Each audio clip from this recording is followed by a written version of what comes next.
All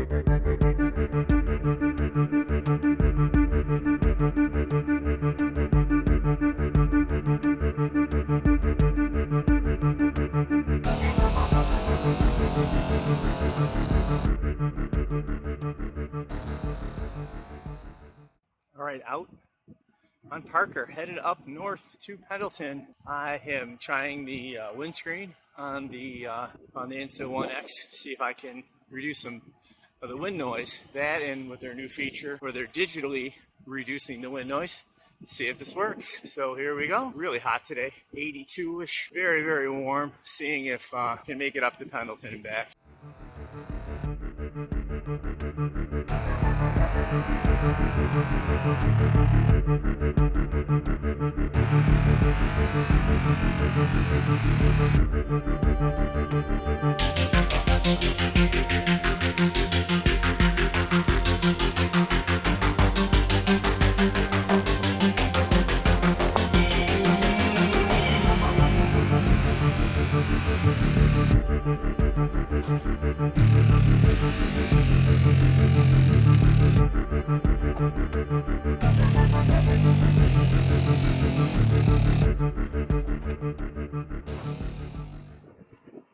All right, so here on Parker, which is one of the best, absolute best cut-through streets to get anywhere in the North Towns.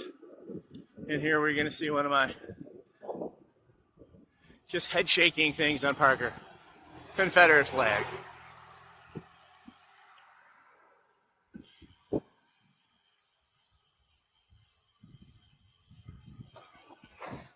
If you can see that, the flag said, heritage, not hate. I guess the question I have to ask is, what if your heritage is one of hate? Then I guess you get both. I can't figure that out. I'm all for free speech, so I guess I'm going to use my free speech to say, fuck whoever's flag that is. I'm just surprised it stays up without someone trying to burn it down or something. Might have to see if a super soaker, some match, some gasoline and a match might overcome his freedom of speech. But I'm not going to say that and put that on the internet, because then you'll know who burned it down. All right, enough of that. Here we go.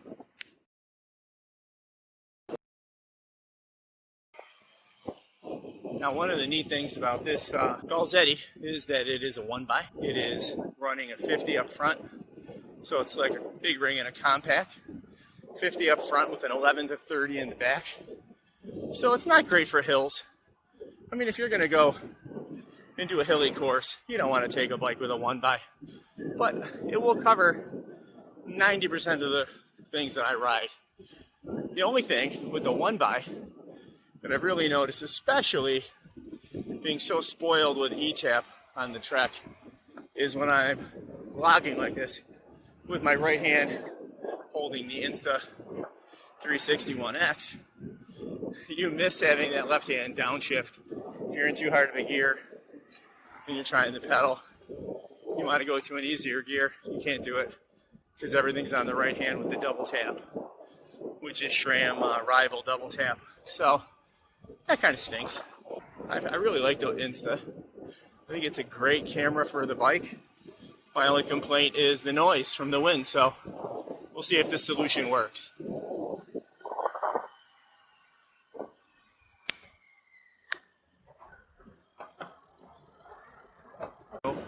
The route today is pretty basic. Leaving North Buffalo, I am going to take Parker all the way out to Ellicott Creek, which I'm almost at the end of Parker now. Once we get to Parker and Ellicott Creek, we're going to make a right and then head into the park, cut through Ellicott Creek Park, and then go kind of near where the dog park is and go up the creek that way into North Tonawanda and cut across North French and then access some of the roads up there and then head right up into Pendleton. Some roads up there I've never really been too much on before. Aiken is one, but a lot of really nice roads. Get you right up to Upper Mountain. I will post the route. Well, you'll see it on Strava if you follow me on Strava. I'll post the route somewhere below just so you can see how to get there out of North Buffalo, but it's a really nice route. You know, it's going to be about 5 o'clock by the time it's towards the end. So I'm not sure what the rush hour traffic might be like out on Campbell in Sweet Home on the way home. But it shouldn't be that bad. Traffic has been really quiet with the pandemic. And, you know, it's sad of all the stuff that's going on, but it seems like the roads have been pretty good for riding. So we'll see if that holds out today. Now you'll see there is a bike path over there on the left. I will probably be the one who gets hit by a car and lays in the road 5 feet away from a bike path. And someone's going to say, there's a bike path right there. Why weren't you on it? I feel safer on the road. This is a road bike, not a bike path bike. And as long as I'm following the rules, I'm okay with that. So, going on the bike path with people, running, walking, dogs, headphones, which is not a good gamble for me. I would rather ride on the shoulder with slightly bigger tires, take a few bumps, and worry about the nice bike path where people are riding all over the place or walking and don't know you're there. That's just me. So, heading back to, this is Old Niagara Falls Road up here. We'll cut behind PetSmart through the lot and then across North French to Sweeney.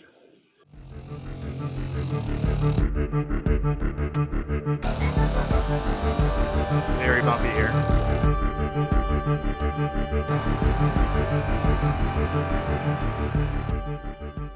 This is the little tricky part. Cut through the Gym Stakeout Pet Supply Plus lot. Just be careful with the cars. And then you can cut through to North French right there at the end and jump across the bridge because there's no other way to get across the creek right near here.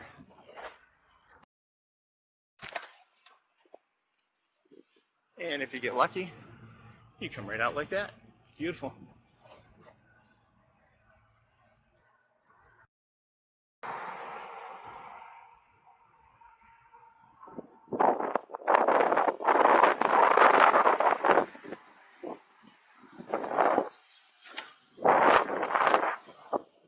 Now, this is Old Falls. So I misspoke earlier. If you go left to Sweeney, that heads into North Tonawanda, and you will get caught up in the canal, and you have to go all the way to downtown Main Street, North Tonawanda, to cross. So be careful that way. So this is actually the right-hand turn, Old Falls Boulevard. We'll pass Deerwood Country Club and a bunch of other things. And we'll take this for a while up to Aiken, and then up into Pendleton. Now, Falls Boulevard, I'm on Lockport Road, still on the creek. Cars have been great so far, really nice passes. Yeah, and then I'm going to make a left up here, and that will take us out to the country where we want to be, away from this. Now, when we're up here, in this next little section, we're going to be right on the path of the, right on the course, I should say, for the 2 days of Buffalo road race. So we're going to go around the backside. We will not go up the hill that takes place in the race, which it's not really a hill. But this is our turn right here, which is Town Line Road. So we are going to go this way. The race starts up there, right where that truck's coming from. And this is the first turn onto the race course. This is the right-hand turn, turn one of the race, which is, honestly, for the fives, where the race is won or lost. First lap, somebody always goes off the front right here. The fours and higher categories, not so much. Last year in the fours race, we stuck together for 3 of the 5 laps, brought back everything. And the fives, last time I raced as a 5, you always get some strong guy that doesn't race or comes from another state or Canada that doesn't have a license, and they sign up for a daily as a 5, and they just blow off the front at 300 watts for 45 minutes. They should really be a 2 or a 3. And then the race is over. But not for the 4s. The 4s all race well. It's almost like a Masters race. Good pace. Nothing stupid. Everybody deserves and belongs there. So this is the backside of the course. Very flat, fast course. So we'll take this out straight, and then we'll hit some of those other roads, like I said, Aiken, and then head all the way out to Upper Mountain. I may splice in some footage from the ride I did out here on Saturday with the GoPro. Today's ride was really just a test to see how the vocals sound with this mic with the cover, which I'll show you later. And hopefully it's working. And the other thing, the visibility. I was trying to talk about it the other day, but instead, the other day the audio all got ruined. But I was trying to show you my front runners and my rear running lights. Today I've got the really high vis kit on. This is a Volar kit. It's probably the most high visibility thing I own. It is amazing. It's lightweight, fits nice. Love it on these hot days. And you can be seen from a long ways away. Just like that yellow car up ahead. You can see it from a long ways away.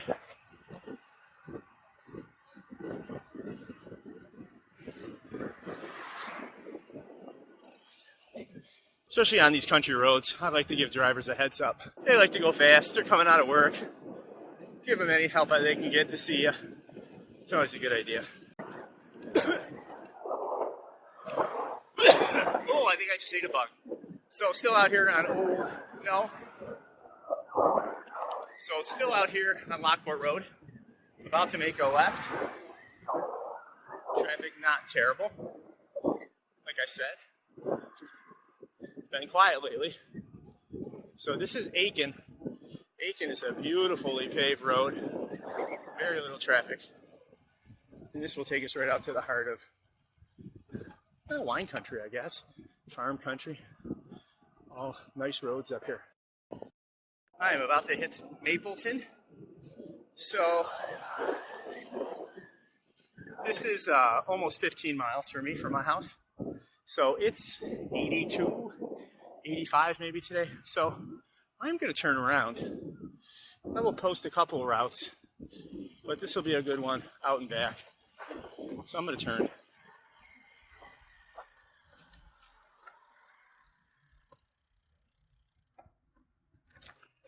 Yeah, there's no sense in overdoing it on Tuesday afternoon. I already worked hard today. So I'm going to ride this one back in, and this will be it for the rest of the ride. So see you next time.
All right, so I just real quick want to just show you, you saw the ride video. First of all, I don't know what happened at the end of that. You can see the police cars and things, so I'm going to try to find out what happened there. But I just wanted to show you the solution for. So this is the Insta360. I've got a case on it. It's like a little rubberized case, which works really nicely for keeping it easy to grip and keeping it. It's not waterproof, so that's not the purpose of it. But it just helps protect it. It even has a cover that covers the lenses. So I tried to put a little piece of foam underneath the cover here. Now that didn't work great. You could have heard it on several videos before. The video I tried to do over the weekend just absolutely didn't work at all because the video was so loud with the wind noise. So a while back I bought a bunch of these pop screens like you would use on a microphone. And what I've been doing, or what I tried this time, and you could definitely hear a better sound quality. What I did was I put that on the bottom part of the unit like this.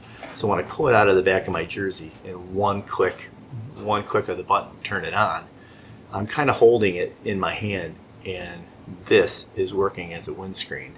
Now, it's not perfect, and I did order some fuzzy stuff to put on. So this is like the dead cat that goes over my Rode video mic. So material sort of like this on stickies. So I'm going to try to take that and put it over the holes here on the Insta360 One X. And see if that works better. But for now, this kind of works nice. It gives you a decent grip. You can pull it on there, and it does kind of muffle the wind. Also, when you're just carrying it around and everything, if you put it over the lenses, it works nicely to cover the lenses to keep them from getting scratched up. So I'm going to try the other solution, see if that works better. But for now, this was better than it has been in the past, so I'm going to keep using it. The only problem is when you're rendering the video, you do see sometimes a little bit of this foam. You might have seen it in the video a little. I was trying to work around that, but generally, the picture is big enough where that doesn't come into play too often. So if this works, if the little fuzzies don't work, the little dead cat pieces don't work, then I'll stay with this and just have to work around it. But it's definitely better than without. So there you go. So thank you for watching, and we'll see you next time. Bye-bye.